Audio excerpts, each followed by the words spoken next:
کو تباہ کرتے ہیں وہ لوگ جو فرقہ واریت پیدا کرتے ہیں. لیکن آپ کو بتاؤں جس جماعت سے آپ کا تعلق ہے نا اس جماعت کی امت مسلمہ کو ضرورت ہے. قیامت بھی 10 محرم کو ہی آئے گی, جمعے کا دن ہوگا.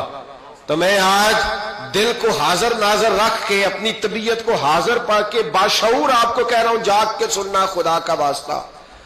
آپ اس جماعت سے تعلق رکھتے ہیں, اگر کافر کے سامنے اسلام کا کوئی چہرہ پیش ہو سکتا ہے تو صرف سنی کا چہرہ پیش ہو سکتا ہے. ختم ہو گئی بات. ورنہ کوئی صحابی کا بے ادب ہے, کوئی اہل بیت نبوت کا. آج مجھے کہہ لینے دو, کھول کے کہہ لینے دو. لوگ دلیلیں دیتے پھرتے ہیں, کہتے ہیں جی ایک وہ پینٹ کوٹ والا مولوی ہے, اس نے اینک بھی لگائی ہے, داڑھی بھی رکھی ہے, پینٹ کوٹ بھی پہنتا ہے, اس نے جی 1500 بندہ ایک دن مسلمان کر دیا, ایک دن 1000 مسلمان کر دیا. پر پتہ ہے وہ بدبخت کہتا کیا ہے؟ وہ کہتا ہے امیر المومنین یزید رضی اللہ تعالیٰ عنہ. میں کیا کروں اس کے 1500 مسلمان کو یا 2000 اس کے کلمہ اور وہ جی بڑی دلیلیں دیتا ہے. وہ دلیلیں سنبھال کے رکھے, وہ دلیلیں جو جی بڑے لوگ اس کے ساتھ ہوتے ہیں. تو کربلا کے موقع پر زیادہ لوگ یزید کے ساتھ تھے, زیادہ لوگ. ہم کثرت کے قائل نہیں, ہم حق کے قائل ہیں. ہم اب چھوڑ دو بات, دلائل کی طرف آؤ. عجیب تماشا ہے.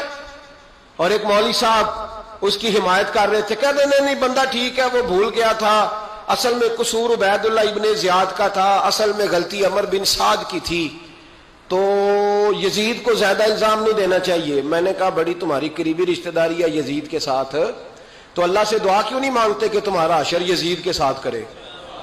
مانگنی چاہیے نا دعا. کیا خیال ہے آپ کا؟ ہم الحمدللہ جمعے والے دن مسجد میں بیٹھ کے دعا کرتے ہیں, یا اللہ ہمارا حشر امام حسین کے غلاموں میں کرنا.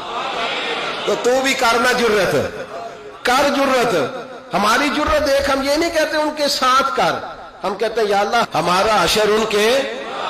ہماری جرت دیکھو, ہم ان کے غلاموں میں, قدموں میں, نوکروں میں بیٹھنے کو وہ دعا مانگ رہے ہیں, یا اللہ ہمارا ان کے غلاموں میں, غلاموں کے. تو بھی جرت کر دلیری, کر جرت, کہ یا اللہ میرا حشر یزید کے ساتھ کر دلیری. اگر اتنا ہی اچھا تھا تو بے شرمو اتنا ظلم نہ کرو, اتنی زیادتی, اتنا ظلم نہ کرو, یہ ظلم ہے. امام حسین جمعے والے دن خطبہ پڑھنے لگے, جمعے سے پہلے امام حسین نے خطبہ پڑھا, اور آپ نے ایک جملہ کہا جو ہمیشہ یاد رکھا جائے گا. آپ نے فرمایا یزید کو جا کے بتا دو کہ مجھ جیسا تجھ جیسے کی بیعت نہیں کر سکتا. او کیا فکرہ ہے امام علی مقام کا. فرمانے لگے مجھ جیسا تجھ جیسے کی بیعت. اور آپ فرمانے لگے بتاؤ اس وقت پوری دنیا میں کوئی نبی کا نواسہ موجود ہے میرے سوا؟ حضرت آدم سے لے کر مصطفیٰ کریم تک اس وقت پوری دنیا میں کوئی نبی کا نواسہ ہے؟ اور فرمایا اگر میں ہی ہوں پوری کائنات میں. لوگ کہتے ہیں فلانا علامہ صاحب کی تبلیغ بڑی ہے, ہم سے بڑا کون ہوگا تبلیغ کی بات کرنے والا. لیکن ڈرو اللہ سے, ڈرو, گمراہ نہ کرو قوم کو. یہاں تباہی اتر گئی ہے, کوئی بڑی داڑھی رکھ کے معاذ اللہ تعالیٰ اہل بیت کے بارے میں بکواس کرتا ہے, اور کوئی بالکل داڑھی مڈا کے ننگا سر کر کے ممبروں پہ ناچتا ہے اور صحابہ کے بارے میں بکواس کرتا ہے. میرے مصطفیٰ کے پاس اگر ابو بکر آئے ہیں تو وہ بھی شان والے ہیں, اور اگر بی بی عائشہ صدیقہ ان کے بستر پہ رہی ہے تو وہ بھی شانوں والی ہے. مولا علی شیر خدا کے بارے میں جو بات کرے پکا بے ایمان ہے. عجیب تماشا لگ گیا ہے جی. جو رب نبی پاک کے جسم کے قریب مکھی نہیں آنے دیتا, وہ گندا بندہ حضور کے قریب آنے دیتا ہے؟ عجیب تماشا ہے. امت کو تباہ کر رہے ہو, کافر کو موقع دے رہے ہو یہ کہنے کا کہ تمہارے نبی کے پاس بیٹھنے والے ٹھیک نہیں تھے. اگر حضور کے پاس بیٹھنے والے ٹھیک نہیں تھے تو بعد والے کیسے ٹھیک ہو گئے؟ تو یہ باز آنا چاہیے ان بے شرموں کو. یہ امت میں تفرقہ ڈالتے, بے حیائی کرتے.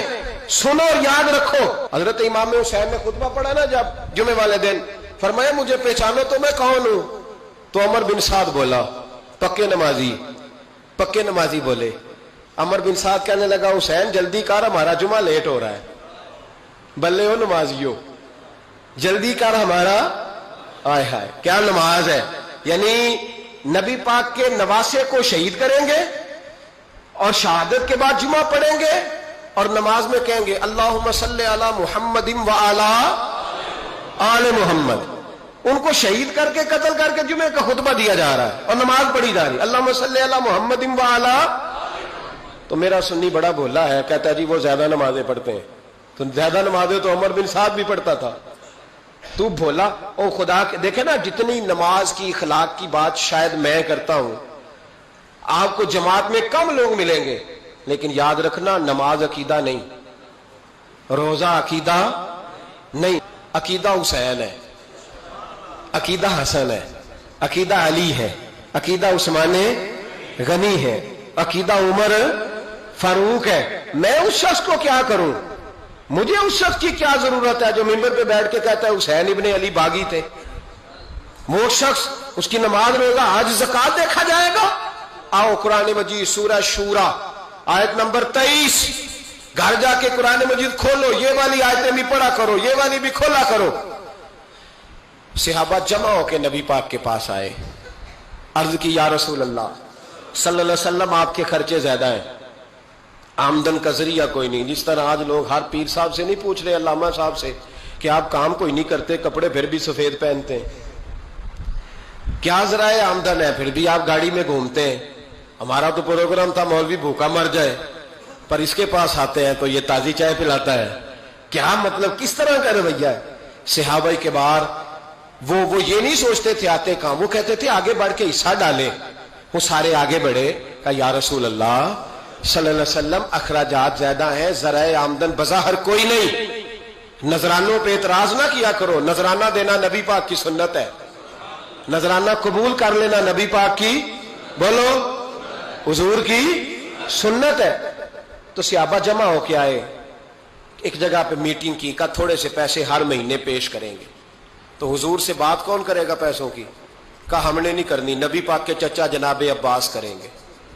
حضرت عباس رضی اللہ تعالیٰ عنہ کے ذمے لگایا گیا. جناب عباس آئے، حضرت عباس رضی اللہ تعالیٰ عنہ پیسے لے کے آئے، اور سیانے بندے تھے، انہوں نے بڑی سمجھداری والی، عقل مندی والی بات چھیڑی.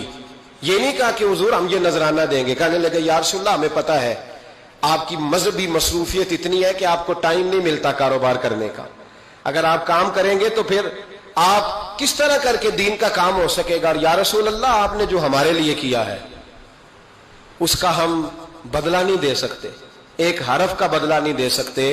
حضور یہ تھوڑا سا نذرانہ ہر مہینے لایا کریں گے، قبول کر لیں.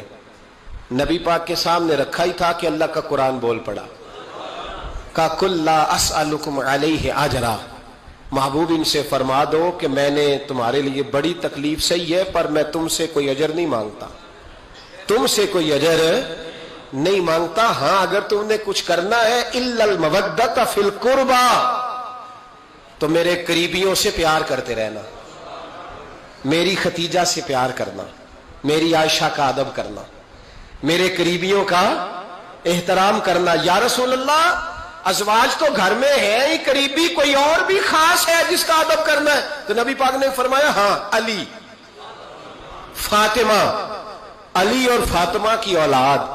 فرمایا ان کا ادب کرتے رہنا، اس کا مطلب یہ ہوگا کہ تم نے میرے ساتھ بڑا ہی اچھا سلوک کیا ہے. کہا ان کا ادب کرنا، جناب علی، سیدہ فاطمہ، اور دونوں کی ان کا ادب کرنا فرائض دین، اہل بیت کا ادب کرنا فرائض